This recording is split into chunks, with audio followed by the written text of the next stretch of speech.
Good morning and welcome to the runway news.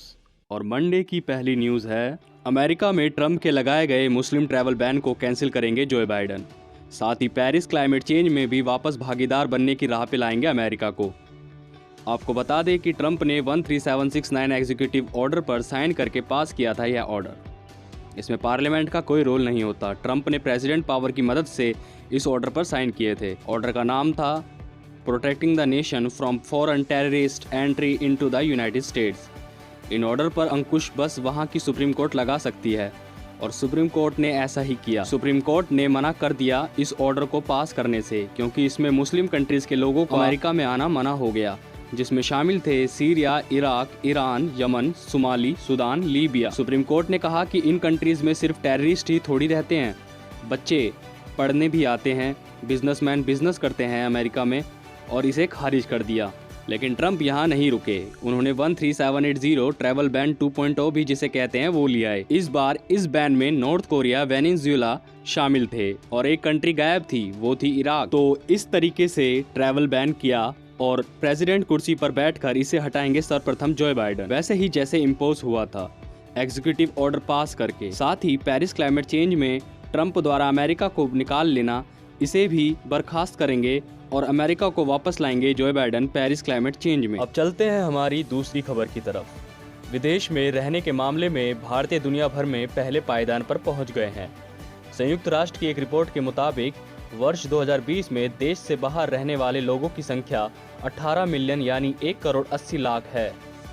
Bharat के सबसे ज़्यादा लोग संयुक्त अरब अमीरात, यूएई, अमेरिका और सऊदी अरब में रहते हैं। संयुक्त राष्ट्र आर्थिक और सामाजिक मामलों के विभाग के जनसंख्या खंड की जारी रिपोर्ट इंटरनेशनल माइग्रेशन 2020 हाइलाइट्स में कहा गया, अंतर्राष्ट्रीय आबादी का पलायन बहुत अलग होता है। दुनिया में सबसे ज़्यादा अनिवासी भारतीय हैं और वे कई देशों में रह रहे हैं।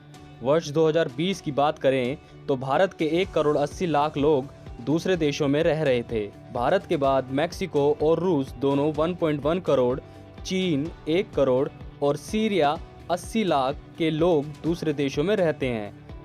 अब चलते हैं हमारी तीसरी खबर की तरफ। अर्नब गोस्वामी और बार्क के पूर्व अध्यक्ष पार्थोदास गुप्ता की हुई व्हाट्सएप चैट्स लीक।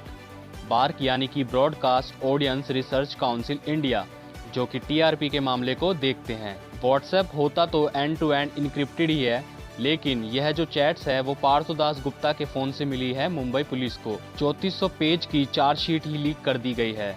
इन मैसेजेस को देखते हैं तो पता चलता है कि अर्नब को पहले से पता था बालाकोट एयर स्ट्राइक का और आर्टिकल 370 के हटाए जाने का। आर्टिकल 370 हटने के 2 दिन पहले अर्नब अजीत डोवाल से मिलके आए थे। यहाँ तक कि ऑल मिनिस्टर्स विद अस जैसी बातें भी की गई हैं। बार्क पूर्व अध्यक्ष पार्थोदास गुप्ता उन्हें बधाई भी दे रहे हैं कि पुलवामा हमले के बाद 20 मिनट आगे है आपका न्यूज़ चैनल टीआरपी के मामले में। और जुडिशरी पर भी सवाल उठे हैं, यानी कि इसमें जज को भी खरीदने की बात हो रही है, वो भी बड़े आराम से। लाइव स्ट्रीम मीडिया इस पर ज्यादा खबरें नहीं दिखा रहा। सवाल आता है कि ये चैट रियल है कि नहीं। तो इसमें जब हम व्हाट्सएप मैसेज डेट को मैच करते हैं घटनाओं से तो देखने को मिलता है कि यह चैट रियल भी हो सकती है। साथ ही 2017 में अर्नब ने लाइन टू लाइन स्पीच लिख कर दी थी पार्थोदास गुप्ता को और उन्होंने अगले ही दिन अपनी एक मीटिंग में वह स्पीच बोली थी। गोदी मीडिया बिल्कुल भी कवर नहीं कर रहा इस खबर को, क्योंकि इससे उनके नाम भी सामने आएंगे। चलते हैं हमारी अगली खबर, कृषि कानून और जुडिशरी।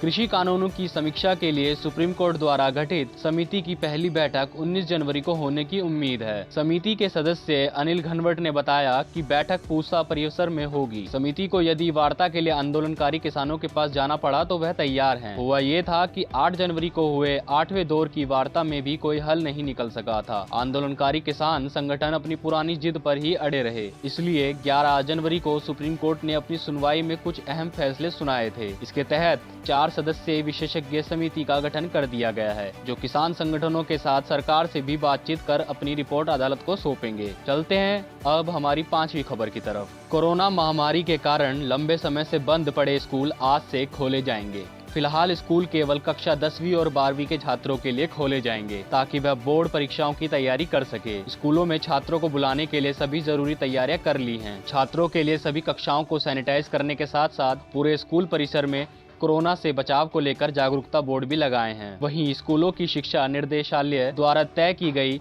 मानव संचालन प्रक्रिया के जरिए ही छात्रों को बुलाना होगा। इसके साथ ही स्कूलों को आने वाले छात्रों का रिकॉर्ड भी रखना होगा। हालांकि रिकॉर्ड का इस्तेमाल अटेंडेंस के लिए नहीं किया जाएगा। कुछ जरूरी बातें। छात्रों को सीबीएसई के सैंपल पेपर को हल करने की तैयारी कराएंगे स्कूल। 10वीं और 12वीं के छात्रों को घटे हुए पाठ्यक्रम के बारे में बताया जाएगा। 10वीं के छात्रों का स्कूल 1 फरवरी से अप्रैल के आखिरी सप्ताह तक करेंगे। छात्रों को अपने सहपाठियों से कॉपी किताब व अन्य सामग्री नहीं करनी होगी साझा। स्कूलों में प्रार्थना सभा व अतिरिक्त पाठ्यक्रम गतिविधियां नहीं होंगी आयोजित। करोल बाग स्थित राजकीय प्रतिभा विकास विद्यालय के प्रधानाचार्य हंस राज मोदी ने बताया कि स्कूल में छात्रों को बुलाने के लिए सभी तैयारियां हो गई हैं। पूरे स्कूल परिसर को सैनिटाइज किया गया है।